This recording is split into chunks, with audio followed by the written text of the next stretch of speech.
आदाब, नमस्कार। आप देख रहे हैं INN चैनल। मैं हूं शेख अहमद अली। इस न्यूज बुलेटिन में आइए नजर डालते हैं दिन भर की बड़ी खबरों पर। रियासती हुकूमत ने तमाम तालीमी इदारों को 8 जनवरी से 16 जनवरी तक दिए गए तातीलात से मुतालिक सरकारी अहकामात का जियो जारी कर दिया है। इन तातीलात में संक्रांति के तातीलात भी शामिल हैं। असल में हुकूमत इस साल संक्रांति के तातीलात 11 जनवरी से देने का मंसूबा रखती थी, लेकिन रियासत में कोरोना वायरस और ओमिक्रॉन के केसेस में अचानक इजाफे के पेश नज़र 11 जनवरी के बजाय 3 दिन कबल यानी 8 जनवरी से ही तातीलात देने का चीफ मिनिस्टर चंद्रशेखर राव ने फैसला किया और चीफ मिनिस्टर की हिदायत पर आज महकमे तालीम के अहदेदारों ने जियो जारी कर दिया, जिसके मुताबिक मेडिकल कॉलेजेस को छोड़कर रियासत के तमाम सरकारी, खानगी, इमदादी तालीमी इदारों को 8 जनवरी से 16 जनवरी तक तातीलात रहेंगी। कोरोना के खौफ के दरमियान करीब 1.5 साल बाद स्कूल की दोबारा कुशादगी अमल में आई। इसके बाद ऐसा महसूस हो रहा था कि आहिस्ता आहिस्ता हालात मामूल की तरफ लौट रहे हैं और अब तलबा की तालीम पर असर नहीं पड़ेगा, लेकिन ये अंदेशे गलत साबित हुए क्योंकि कोरोना की नई शक्ल ओमिक्रॉन का स्कूल पर असर नजर आ रहा है। बाज़ वालिदैन बच्चों को स्कूल भिजवाने से खौफजदा हैं, तो बाज़ मजबूरी की हालत में बच्चों को स्कूल भिजवा रहे हैं क्योंकि स्कूल ना भिजवाने पर तालीमी नुकसान का डर है। वहीं दूसरी जानिब स्कूल भिजवाने पर कोरोना से मुतासिर होने का इम्कानी डर है। बड़ी जमातों में जेर तालीम तलबा के मुकाबिल अगर प्राइमरी क्लासेस के बच्चों की बात करें तो इन क्लासेस में अटेंडेंस परसेंटेज में भारी कमी आई है। ये हमारा नहीं बल्कि स्कूल इंतजामिया का कहना है। बताया जा रहा है कि नर्सरी से लेकर 6ठी जमात में जेर तालीम तलबा की हाजिरी जो 60% थी वो अब 30% हो गई है। कई वालिदैन स्कूल इंतजामिया पर दोबारा ऑनलाइन क्लासेस के लिए दबाव डाल रहे हैं। कई स्कूल्स में अब भी सिर्फ बड़ी जमातों के लिए ही फिजिकल क्लासेस शुरू की गई हैं, जबकि केजी वगैरह के बच्चों को ऑनलाइन तालीम दी जा रही है। बाज़ स्कूल्स में प्राइमरी क्लासेस का आगाज किया गया था, वहां प्री प्राइमरी में 20 से 30%, प्राइमरी में 40 से 60% और हायर क्लासेस में 80 से 100% बच्चे हाजिर हो रहे थे, लेकिन अब अटेंडेंस परसेंटेज में बहुत कमी आ गई है। कई वालिदैन ओमिक्रॉन के खौफ से छोटे बच्चों को स्कूल से निकालकर घर में ही ट्यूटर के जरिए उनकी तालीम का इंतजाम कर रहे हैं। शहर के खानगी स्कूल के प्रिंसिपल वीरया ने बताया कि इस वक्त स्कूल आने वाले बच्चों की तादाद में कमी हुई है। आगे क्या होगा कहा नहीं जा सकता। उनका कहना है कि इस वक्त प्री प्राइमरी से लेकर 10वीं जमात तक तमाम तर एहतियाती इक़दाम के साथ क्लासेस ली जा रही हैं। हम आपको बताते चलें कि ओमिक्रॉन के केसेस के साथ रियासत के बाद स्कूल्स में कोरोना के केसेस में इजाफा और बच्चों के इससे मुतासिर होने की इत्तलात ने औलिया तलबा को खौफजदा कर दिया है। हालांकि बारहा ये दावा किया जा रहा था कि स्कूल्स में पूरी एहतियात की जा रही है, लेकिन इस वक्त जिस तरह के मामले सामने आ रहे हैं उससे देखते हुए ये कहा जा सकता है कि कोरोना की वबा की शिद्दत में जब कमी आई थी उस वक्त बाद स्कूल्स में कोविड कवायद को बालाए ताख रख दिया गया और वक्फे से बच्चों के कोविड के टेस्ट नहीं किए गए, जिसकी वजह से बच्चों के आलमी वबा से मुतासिर होने का पता नहीं चला और उनसे राब्ते में आने वाले भी कोविड की जद में आ गए।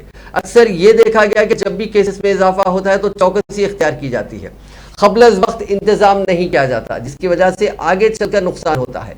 बहरहाल इस वक्त स्कूल्स की सूरत हाल ने दोबारा पेरेंट्स को इसी परेशानी और फिक्र में मुब्तला कर दिया है जिस खौफ से वो शायद निकल गए थे या निकलने की कोशिश में थे।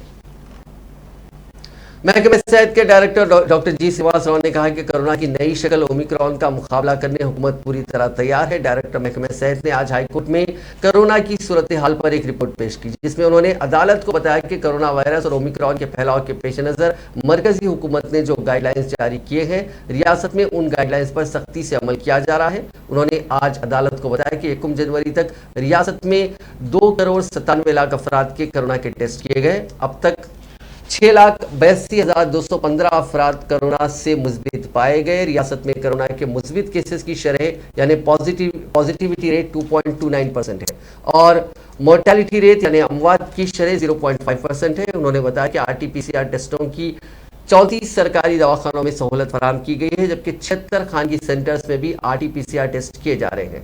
रैपिड एंटीजन टेस्टों के लिए 1231 मराकज़ चलाए जा रहे हैं। उन्होंने मजीद बताया कि गुज़िश्ता माह यौमिया औसतन 35,126 अफराद के कोरोना के टेस्ट किए गए। डायरेक्टर मेडिकल एंड हेल्थ ने अदालत को बताया कि रियासत के सरकारी दवाखानों में ऑक्सीजन की सहूलत में इजाफा किया गया। रियासत भर में कोरोना का पहला डोज 100% मुकम्मल हो गया, जबकि दूसरा डोज 69% हुआ।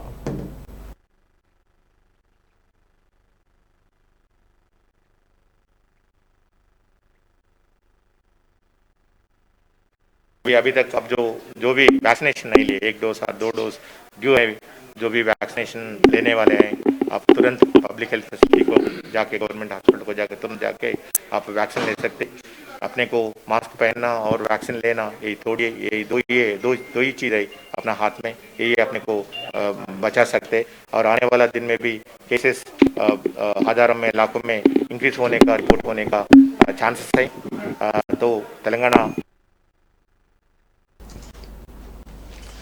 तेलंगाना में कोरोना वायरस के केसों में भारी इजाफा हुआ है। एक दिन के अंदर केसों की तादाद दुगनी हो गई है। पीर के रोज 482 केसेस दर्ज हुए थे और आज 1000 से ज्यादा केसेस दर्ज हुए हैं। गुज़िश्ता 24 घंटों के दौरान 42,991 अफराद के कोरोना के टेस्ट किए गए, जिनमें 1052 नए मुस्बित केसेस दर्ज हुए हैं। इससे अब तक मुस्बित केसेस की मजमूई तादाद 6,84,024 हो गई। महकमे सेहत ने इस सिलसिले में एक बुलेटिन जारी किया है। रियासत में गुज़िश्ता 24 घंटों के दौरान 2 अफराद की कोरोना से मौत हो गई। इससे रियासत में अब तक मरने वालों की तादाद 4033 हो गई। गुज़िश्ता रोज 240 अफराद कोरोना से सेहतयाब हुए। रियासत में फिलहाल 4,858 एक्टिव केसेस हैं, यानी वो लोग जिनका कोरोना का इलाज चल रहा है। तेलंगाना हाई कोर्ट ने रियासत में कोरोना वायरस के बढ़ते हुए केसेस के पेश नजर शख्सी समात के बजाय वर्चुअल समात का फैसला किया। इस सिलसिले में अहकामात भी जारी कर दिए गए हैं। ताहम अदालत ने जजेस को इख्तियार भी दिया कि वो ऑनलाइन तरीकेकार या लाजमी सूरत हाल में शख्सी समात भी मुनक्किद कर सकते हैं। इस दौरान कोविड कवायद पर सख्ती से अमल करने का मशवरा दिया गया है। आइंदा अहकामात जारी होने तक हाई कोर्ट में वर्चुअल समात मुनक्किद होगी।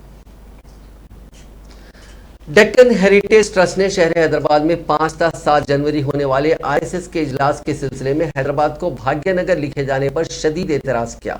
ट्रस्ट के जिम्मेदारान मौरिक कैप्टन पांडुरंगा रेड्डी, किंग शुक नाग, साबिक resident editor times of India और सैयद इनामुर रहमान हुयूर रिसर्च स्कॉलर ने इस सिलसिले में मीडिया से बात करते हुए हैदराबाद को भाग्यनगर से ताबीर करने को बिल्कुल नामुनासिब करार दिया और मुख्तलिफ तारीखी हवाले और शवाहिद मीडिया के सामने पेश किए। उन्होंने उन शवाहिद की हिमायत में एक कदीम सिक्का भी पेश किया जिसमें हैदराबाद कुंदा है। उन्होंने कहा कि भाग्यनगर का हैदराबाद से दूर दूर तक कोई ताल्लुक नहीं है। उन्होंने कहा कि हाल ही में बीजेपी के कायदीन की जानिब से हैदराबाद के नाम को भाग्यनगर रखने का मुतालबा किया जा रहा है। ट्रस्ट के जिम्मेदारों ने दो टोक अंदाज में वाज़ेह किया कि हैदराबाद का नाम इब्तिदा ही से हैदराबाद रहा है। शहर के दूसरे नामों से मुताल्लिक बातें बिल्कुल मनगढ़ंत हैं। उन्होंने कहा कि भागमती जहन की इख्तिरा है और इसका कुतुबशाही दौर से कोई ताल्लुक नहीं है, इसमें कोई सच्चाई नहीं है।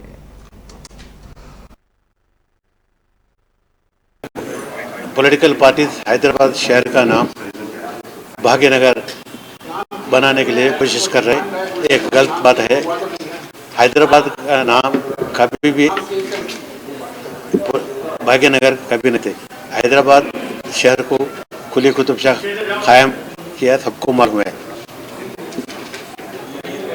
और उसके समय पर हैदराबाद बोल के लगाए।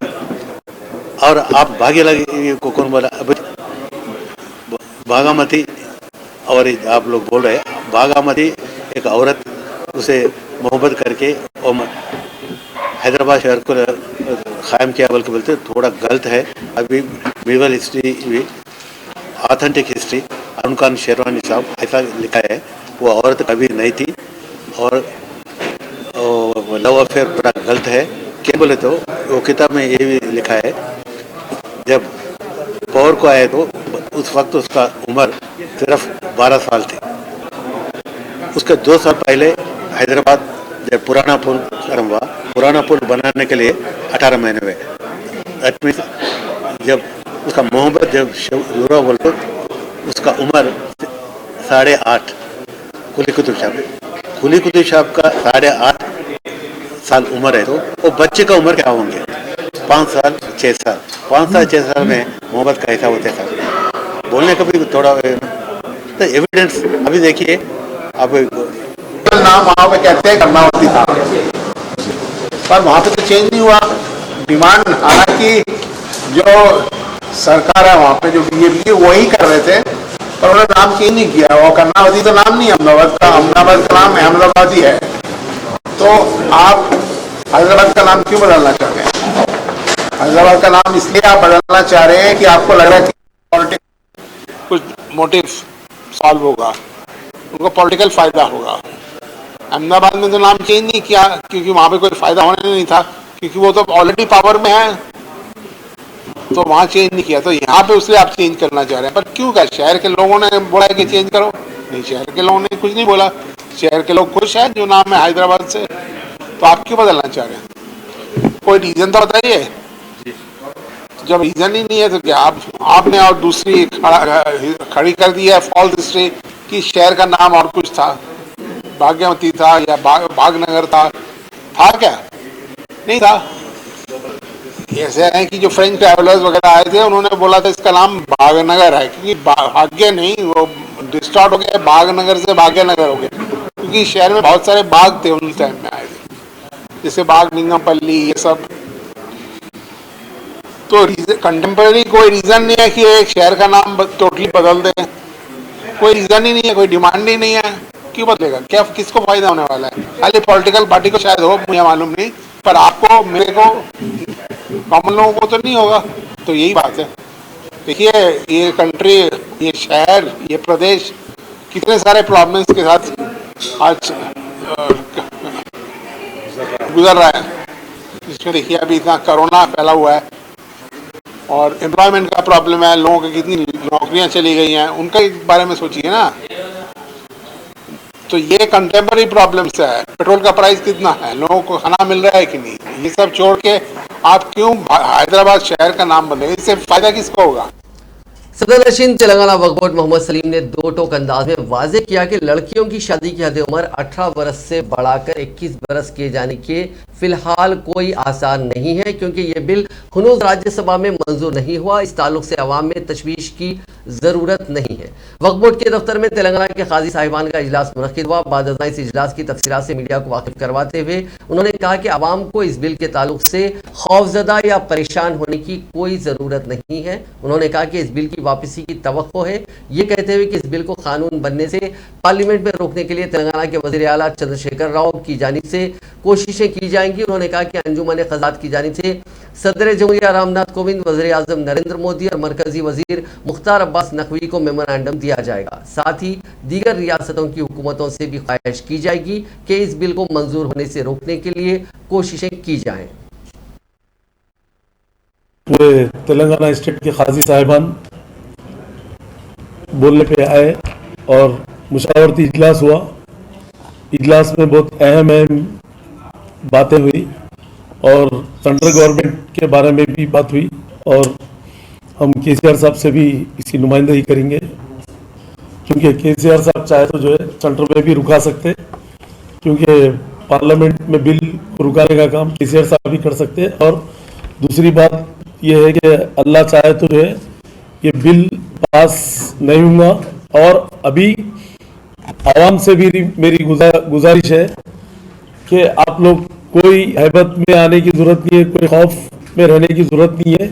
आप लोग अभी पार्लियामेंट में बिल पास होना है, अभी उसके बाद राज्यसभा में होना है, उसके बाद में फिर प्रेसिडेंट के पास सिग्नेचर के लिए जाना है, उसके बाद में जो है फिर भी उसके बाद भी 2 साल का टाइम रहता। इमीडिएट कानून मुसल्लत नहीं कर सकते, वो नहीं रहता ऐसा। आप लोग कोई टेंशन लेने की जरूरत नहीं है। ये 2-3 साल तक तो बेफिक्री है, अल्लाह चाहे तो, और अल्लाह के करम से जो है ये कानून का बिल वापिस होना ही होना है किसी हालत में, क्योंकि इस्लाम में जो है ना बालिग होने के बाद इमीडिएट करना बोल के जो है कुरान का, इस्लाम का कानून है, अल्लाह का कानून है, सरकार दो आलम हजरत मोहम्मद मुस्तफा सल्लल्लाहु अलैहि वसल्लम का कानून है कि इस्लाम को जो है कोई झुटला नहीं सकता है इसको। क्योंकि आप कुरान और हदीस में जो है कि जो है ना बच्चा बालिग होने के बाद, बच्चा हो या बच्ची हो, इस्लाम में झटपट निकाह होना बोल के रहता। फिर भी जो है ना 18 साल हमारी इंडिया की गवर्नमेंट कानून बनाई तो उसको फॉलो कर रहे सब लोग। अब उसके बाद में आप बोलेंगे 21 साल को फॉलो करो बोले तो जो है ना बच्चियां हो या माँ बाप हो, बच्चियों के जो है ना गलत उसमें जो है ना परेशान हो जाते हैं और बच्चियां जो है गलत रास्ते पे चले गए, स्टूडेंट्स वगैरह कुछ भी, तो ये बहुत गलत बात हो जाती। बालिग होने के बाद शादी करना कंपलसरी है और 3 साल और रुका के जो है ना 21 साल में करो बोले तो माँ बाप पे बोझा रहता हो, क्योंकि माँ बाप चाहते हैं कि बच्ची जल्द से जल्द निकाह होना, फिर अपने घर से जो है ना अपना घर बसा लेना बोल के रहता, अपने ससुराल में रहना मतलब अच्छे से अच्छा बच्ची जो ना अपना हस्बैंड के रुके कानून साज काउंसिल व साबिक सदर नशीन कानून साज काउंसिल गुत्ता सुखेंद्र रेड्डी ने मीडिया से बात करते हुए बीजेपी कायदीन पर बरहमी का इजहार करते हुए कहा कि वजीर आला चंद्रशेखर राव ने मुलाजमीन की तरक्की की खातिर उन्हें तरक्की देते हुए तबादले करने के इकदाम किए और जियो 317 मुकम्मल तौर पर आइन पर मबनी है। इसके खिलाफ बीजेपी झूठा प्रोपेगेंडा कर रही है। उन्होंने बताया कि बीजेपी ज़ेर इख्तियार वाली रियासतों में सरकारी मुलाजमीन सख्त मुश्किलात से दो चार हैं, जबकि वज़ीर आला केसीआर ने तेलंगाना की तश्कील के बाद से ही मुलाजमीन की तनख्वाहों में बड़े पैमाने पर इजाफा किया और अब जुल्म सिस्टम को रूबे अमल लाते हुए मुलाजमीन की मजीद तरक्की को मुमकिन बनाया जा रहा है। బీజేపీ అధ్యక్షుని యొక్క దీక్ష కావచ్చు, అక్కడ ఆయన వ్యవహరించిన తీరు కావచ్చు, వారి అరెస్ట్ పైన స్పందించిన తీరు కేంద్ర బీజేపీ అధ్యక్షుడు నడ్డా గారు కావచ్చు, కిషన్ రెడ్డి గారు కావచ్చు, బీజేపీని చూసి కేసీఆర్ భయపడుతున్నాడని చెప్తా ఉన్నారు. కేసీఆర్ ఒక్కడే భయపడడం లేదు, దేశంలో ఉన్నటువంటి ప్రజలందరూ భయపడుతున్నారు.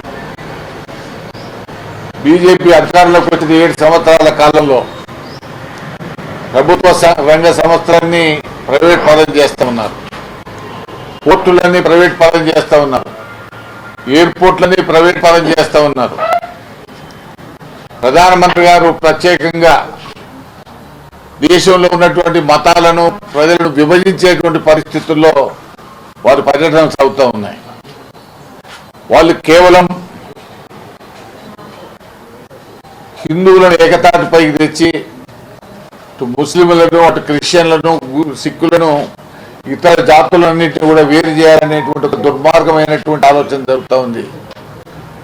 దాని పట్ల తెలంగాణ ప్రజలు కాదు, యావత్ భారత ప్రజలందరూ కూడా అప్రమత్తంగా ఉండాల్సినటువంటి అవసరం ఉంది. ప్రజాస్వామ్య దేశం ఇది, ఫెడరల్ వ్యవస్థ ఉన్న దేశం ఇది. ఈ ఫెడరల్ వ్యవస్థలో రాష్ట్రాలకు ఉన్నటువంటి అధికారాలు రాష్ట్రాలకు ఉన్నాయి. వాటన్నిటిని ఒక్కొక్కటి లాగేసుకొని కేంద్రం ఏకఛత్రాధిపత్యం వహించాలనేటువంటి ఒక దుర్మార్గమైనటువంటి ఆలోచన చేయడం ఇది ప్రజాస్వామ్యానికి గొడ్డలిపెట్టు లాంటిది. ఈ దేశ భవిష్యత్తుకి ఇది మంచిదిగా. लोकसभा के स्पीकर ओम बिरला ने मरकजी वजारत दाखिला को बंडी संजय की गिरफ्तारी से मुतालिक 48 घंटों के अंदर रिपोर्ट पेश करने की हिदायत दी। वाज़ेह रहे कि गुज़िश्ता रोज़ मुख्तलिफ मुकदमात में गिरफ्तार किए जाने के बाद बीजेपी के रियासती सदर और रुकन पार्लियामेंट करीमनगर बंडी संजय ने लोकसभा के स्पीकर को एक मकतूब रवाना करते हुए तेलंगाना पुलिस की जानिब से उन्हें गिरफ्तार किए जाने की इत्तला दी और अपनी शिकायत में कहा कि तेलंगाना पुलिस ने लोकसभा के एक रुकन के हुकूक को पामाल करने की कोशिश की है। इस मकतूब के मौसूल होने के बाद आज स्पीकर लोकसभा ओम बिरला ने वजारत दाखिला से रिपोर्ट तलब की है। बताया गया कि मरकजी वजारत दाखिला ने रियासत के डीजीपी से इस सिलसिले में वजाहत तलब की है। बंडी संजय ने अपनी शिकायत में कहा था कि वो करीमनगर के commissioner police Satyanarayana, ACP Srinivas, Jagtial DSP Prakash और करीमनगर के सर्कल इंस्पेक्टर लक्ष्मी बाबू के खिलाफ कार्रवाई करें। बीजेपी सरबराह जगत प्रकाश नड्डा ने तेलंगाना राष्ट्र समिति के तहत तेलंगाना हुकूमत को सबसे अंडर डेमोक्रेटिक गैर जमहूरी बताया। उन्होंने कहा कि पिछले 2 दिनों में जो हुआ वो जमहूरियत के कत्ल के मुतरादिफ है। आज एक प्रेस कॉन्फ्रेंस से खिताब करते हुए उन्होंने बीजेपी के रियासती सदर बंडी संजय के साथ हाथापाई करने का इल्जाम लगाया और उनकी गिरफ्तारी की शदीद मजम्मत की। और तो और प्रदर्शन भी कर रहे हैं, उन सब के लिए इनको छूट है। लेकिन ये जब बात आती है भारतीय जनता पार्टी की तो उसको रोकने का प्रयास होता है। संजय बंडी ने उस दिन शांतिप्रिय ढंग से धरना देने का तय किया। इन्होंने कोरोना जियो रूल्स दिखाए। इस बात को ध्यान में रखते हुए संजय बंडी ने अपने एमपी वाले कार्यालय में रात का जागरण रखा और जागरण शांतिप्रिय ढंग से रखा और पुलिस ने पहले वहां एम्प्लॉयज को, टीचर्स को आने से रोका, अरेस्टिंग की और संजय बंडी जी के यहां उनके ऑफिस में जाकर गैस कटर से लेकर के स्टील के रॉड्स को और कोलैप्सिबल डोर्स को और बाकी दरवाजों को काटा। काटने के बाद अंदर घुसने के बाद मशरू गैस अंदर डाला, पहले वाटर कैनन चलाया और फिर संजय बंडी को मैन हैंडल करते हुए और कार्यकर्ताओं पर लाठीचार्ज करते हुए संजय बंडी को अरेस्ट किया। ये अनडेमोक्रेटिक नॉर्म्स का जीता जाता तस्वीर है। I am ashamed to say that we are in 21st century. Rule of law में एक ऑटोक्रेटिक केसीआर किस तरीके से बिहेव कर रहे हैं, यह भी हमको ध्यान में रखना चाहिए। और मेरा ये चार्ज भी है कि केसीआर बौखला गए हैं। केसीआर ने अपना आपा खो दिया। He has lost his mental balance. और ये तब हुआ है जब दुबाका में धमाका हुआ है और हुजूराबाद में हुजूर को फटका लगा है। इसने इनका मेंटल बैलेंस खो दिया है। He has lost his sense of proportion, the way he is behaving. अभी मैं डेमोक्रेसी की बात कर रहा हूं। आपके यहां धरना चौक पर धरना देना बंद हो गया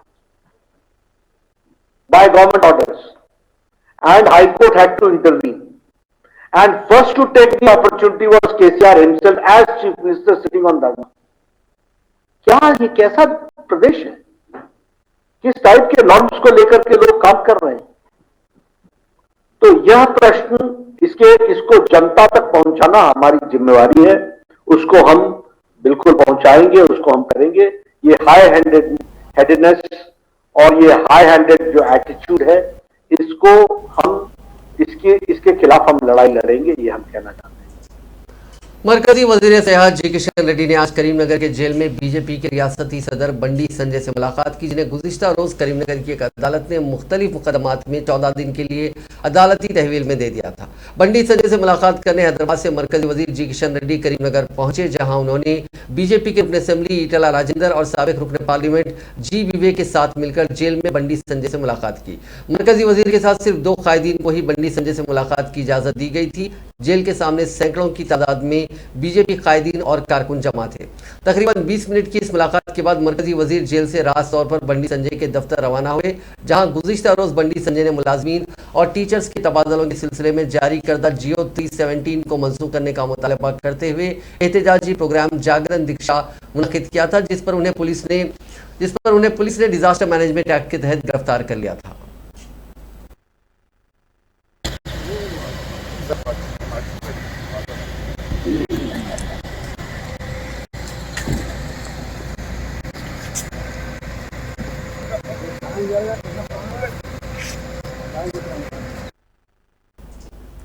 सदर रियासती बीजेपी व रुकन पार्लियामेंट बंडी संजय की गिरफ्तारी के खिलाफ बीजेपी ने आज से 14 दिन तक मुसलसिल एहतजाज करने का फैसला किया। इस सिलसिले में बीजेपी पार्टी ऑफिस में खामोश एहतजाज मुनज़्ज़म किया गया, जिसमें कौमी ओबीसी मोर्चा के सदर डॉक्टर के लक्ष्मण, रुकन असेंबली राजा सिंह, साबिक रुकन पार्लियामेंट विजय शांति और दीगर बीजेपी कायदीन ने अपने चेहरे पर स्याह पट्टी बांधकर एहतजाज किया।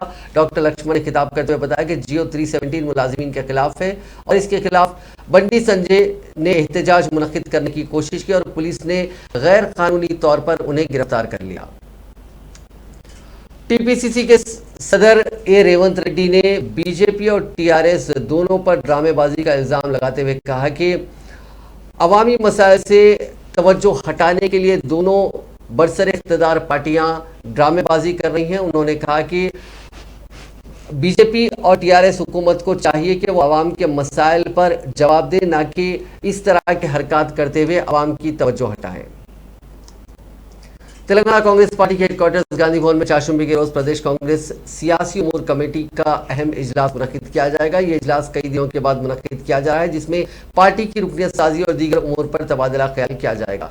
इस माह की 26 तारीख तक रियासत में 30 लाख कारकुन बनाए जाने का निशाना रखा गया है, ताहम अब तक सिर्फ 5 लाख कारकुन ही बनाए जा सके। इस माह के दूसरे हफ्ते में यादगिरी जिले में पीसीसी का इजलास होगा। इसमें तरबियती प्रोग्राम भी शामिल है, जिसके इंतजामात के सिलसिले में भी कल होने वाले इजलास में तबादला ख्याल किए जाने की तवक्को है। इस माह की 30 तारीख से 45 जिलों की पदयात्रा के ज़िमन में भी कल होने वाले इजलास में बातचीत की जाएगी और अहम फैसले लिए जाएंगे। अराजियात के मसले पर भूदान पोचमपल्ली से महाराष्ट्र के वर्धा तक पदयात्रा भी निकाली जाएगी, जिसमें राहुल गांधी की शिरकत की तवक्को है।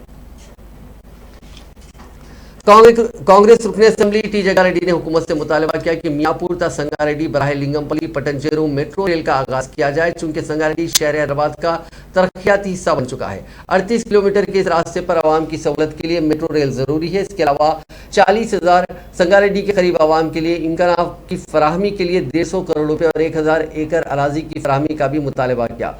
सदाशिवपेट के कदीम दवाखाने को असरी बनाने का वजीर सेहत टी हरीश राव ने आज जिला प्रजा परिषद संगारेड्डी के इजलास में जग्गारेड्डी को तहकुम दिया। मरकजी वजीर जहाजरानी सोनभद्र सोनोवाल ने कहा है कि हर रोज योगा करते हुए सेहत का तहफ्फुज मुमकिन है। उन्होंने रामदेव के साथ मिलकर तेलंगाना के रंगारेड्डी जिले चेगुर देहात में रामचंद्र मिशन में योगा इंटरनेशनल सेंटर का इफ्तिताह अंजाम दिया। इस मौके पर मरकजी वजीर ने रामदेव के साथ मिलकर योगा भी किया। बादशाह मीडिया से बात करते हुए उन्होंने कहा कि सिर्फ दवाओं से नहीं बल्कि योगा के जरिए भी सेहतमंदी मुमकिन है। वजीर आजम मोदी ने दुनिया को यह बता दिया कि योगा क्या है और आज दुनिया भर में योगा की मकबूलियत वजीर आजम मोदी की वजह से हो रही है। इस प्रोग्राम के मुंतजिमीन ने कहा कि आज़ाद हिंदुस्तान के 75 बरस की तकमील के मौके पर 75 करोड़ अफराद के साथ सूर्य नमस्कार करने के निशाने के साथ इस प्रोग्राम को मुनक्किद किया जा रहा है। तेलंगाना के जिले सूर्यापेट में वाक़ सरकारी मेडिकल कॉलेज में रैगिंग करने वाले एमबीबीएस के 6 तुलबा को मुअत्तल कर दिया गया है। साल 2019 और 20 के बैच से ताल्लुक रखने वाले तुलबा को 1 साल के लिए मुअत्तल किया गया। इस सिलसिले में डीएमई रमेश रेड्डी ने अहकाम जारी किए हैं। इसके साथ ही उन तुलबा को हॉस्टल से निकाल देने के अहकाम भी जारी किए गए हैं। वाज़ेह है कि हैदराबाद से ताल्लुक रखने वाले तालिब इल्म साई कुमार के साथ इस कॉलेज में ज़ेरे तालीम सीनियर तुलबा ने रैगिंग की थी। तेलंगाना की रचाकुंडा ट्रैफिक पुलिस की जानिब से एक मरतबा फिर ग्रीन चैनल का इंतजाम किया गया, जिसके नतीजे में इंसानी आज़ा की मुंतकली के जरिए एक शख्स की जान बचाने को यकीनी बनाया जा सका। शहर हैदराबाद के एलबी नगर के एक प्राइवेट हॉस्पिटल से बेगमपेट इलाके के दूसरे प्राइवेट हॉस्पिटल को इंसानी आज़ा, दिल और फेफड़े मुंतकिल किए गए। आज सुबह 8:04 पर एम्बुलेंस एलबी नगर के अस्पताल से एम्बुलेंस के जरिए इंसानी आज़ा के साथ रवाना हुई, जो 8:19 पर बेगमपेट के प्राइवेट हॉस्पिटल पहुंची। रचाकुंडा पुलिस ने इस एम्बुलेंस के लिए सड़कों की दीगर ट्रैफिक को रोकते हुए ग्रीन चैनल का इंतजाम करवाया, जिसके नतीजे में इस एम्बुलेंस ने 17.6 किलोमीटर का सफर सिर्फ 15 मिनट में मुकम्मल किया। सूटकेस के अंदर खुफिया तौर पर छुपाकर मुंतकिल की जाने वाली भारी बैरूनी करेंसी को शहर हैदराबाद के शमशाबाद एयरपोर्ट पर CISF इंटेलिजेंस की टीम के अहदेदारों ने एक इत्तला पर एक मुसाफिर के पास से जब्त की। इस मुसाफिर की शिनाख्त 24 साल मोहम्मद नसीर के तौर पर की गई है, जो G9767 एयर अरेबिया की फ्लाइट के जरिए शारजा सफर करने वाला था। ताहम जब CISF के अहदेदारों ने इसके सूटकेस की तलाशी ली तो उसमें 34,49,000 रुपए मालियत के बैरूनी करेंसी नोट पाए गए।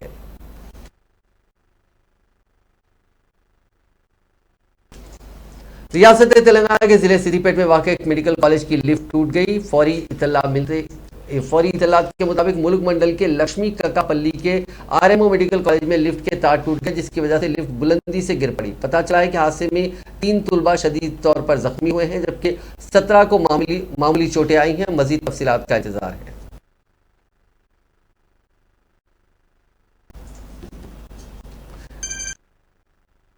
बेगमपेट के रसूलपुरा के 3 नौजवानों की लाशें आज बजरिया एम्बुलेंस हैदराबाद लाई गई। जिस वक्त उन नौजवानों की लाशों को एम्बुलेंस से उतारा जा रहा था तो वहां का मंजर इंतहाई दर्दनाक था। रिश्तेदारों की आहो बका से सारा इलाका गूंज रहा था। नाजरीन, आपको बता दें कि रसूलपुरा के 8 नौजवान नया साल मनाने के लिए विशाखापट्टनम गए हुए थे। इतवार को उनमें से 3 समंदर में दूर तक चले गए और समंदर में गर्क हो गए थे। पीर को उनकी लाशें मिली और आज रसूलपुरा को वो यहाँ पे लाई गई। रियासती वजीर श्रीनिवास यादव इस मौके पर मौजूद थे।